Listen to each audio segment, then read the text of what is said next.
to our coverage. Senator Cory Booker, Democrat from New Jersey and a member of the Senate Judiciary Committee. Thank you for being here.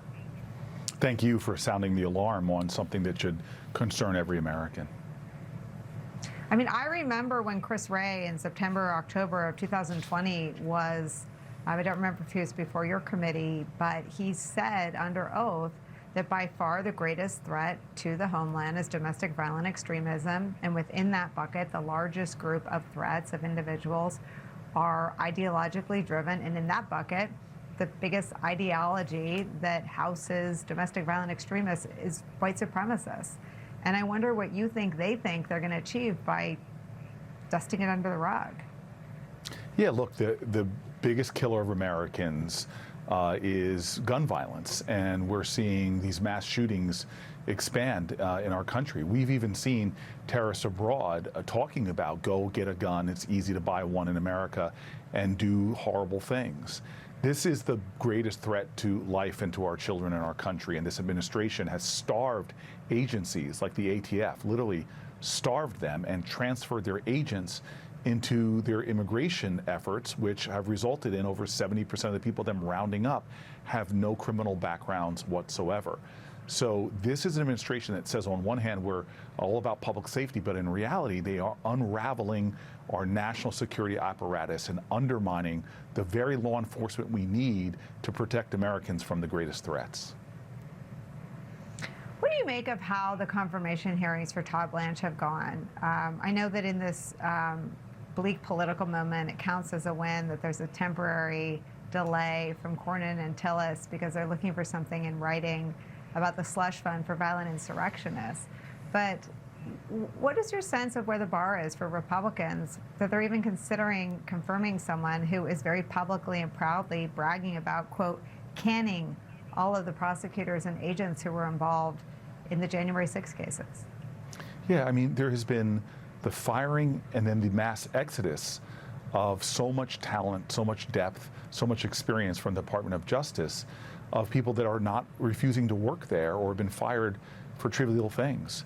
You've said this in your reporting that we are seeing a Department of Justice that is supposed to be fighting against crypto crimes, Medicare fraud, is supposed to be keeping us safe from international drug cartels, sex trafficking, and yet it's being hollowed out in a way that should send alarm bells through all Americans who are concerned about our public safety. And so this guy has finally tuned the Department of Justice not to protect us, not to pursue justice, but to do the will of Donald Trump. It's not an independent law enforcement agency anymore that focuses on defending the Constitution and the country, but it is a Donald Trump wing that's focused on protecting him from scrutiny and going after his adversaries.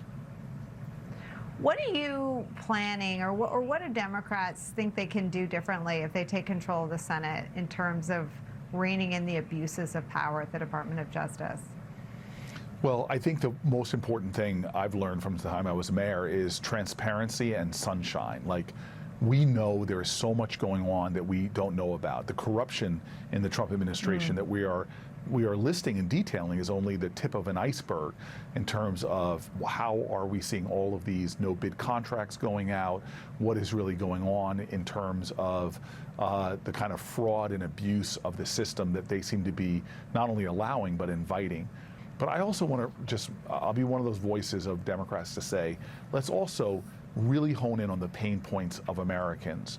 Because while public safety must be the #1 focus in many ways of leaders in our country, the other thing has got to be economic justice. And remember, Todd Blanche oversees so many of these big corporate mergers that are concentrating economic power, eliminating jobs, raising our prices, and there's a lot of corruption there that actually could help lower prices for Americans if we do not allow the kind of pay for play that Trump seems to be allowing for corporations that are doing, I think, untoward, unjust, and unjustifiable things.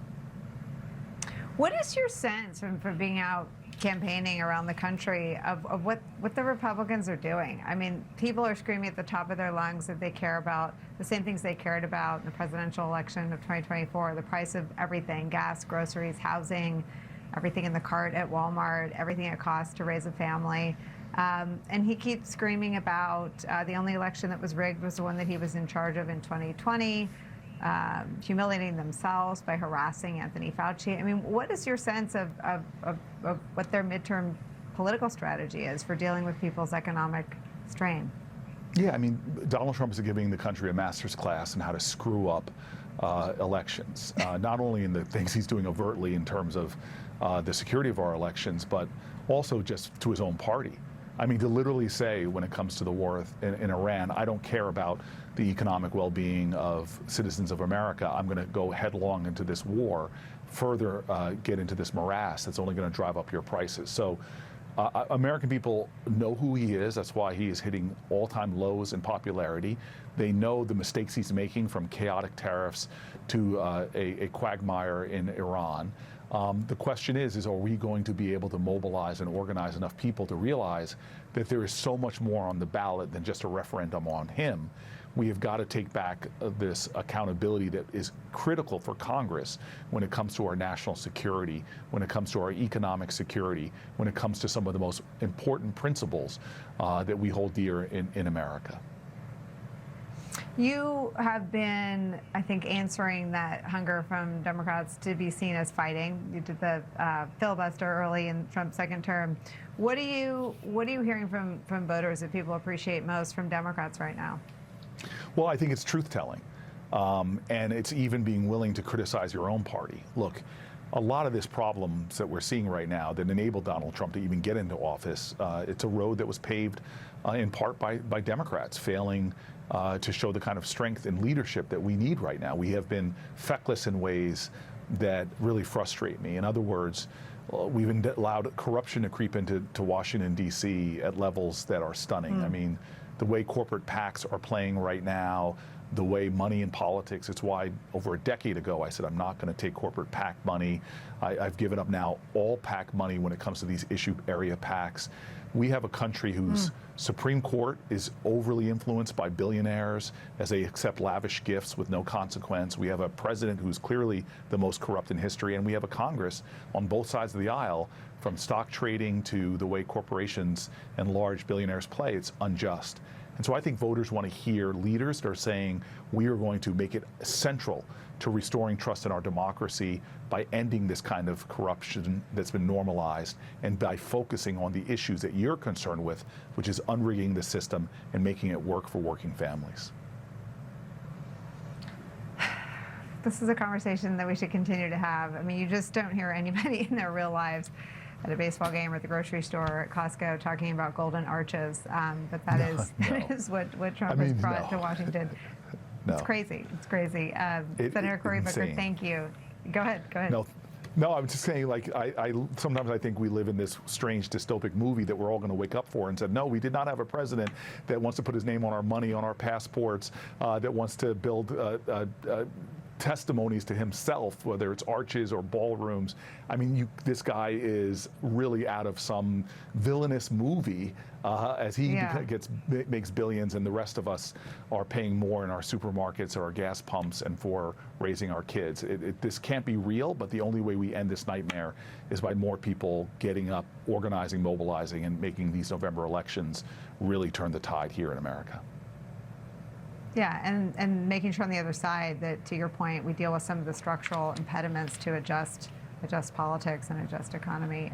Thank you so much for starting the conversation with us today. Thank you. Thank you. Your coverage has been excellent. Thank you. Oh, thank you for saying that. Thank you. When we come back, the growing